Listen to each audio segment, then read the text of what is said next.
On the Kenny last year, we met a bloke on a push bike. That was crazy. Yep. Now, you're going to come to a section where we met that guy, where there's a fair amount of water on the road.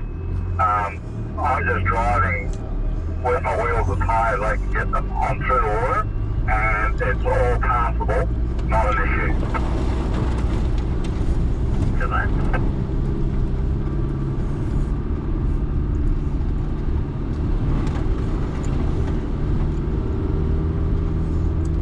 One of the tricks of the trade when you get into something like that and there's ruts, don't try and steer your vehicle and oversteer it. Hold your steering wheel steady and just let the car find its way.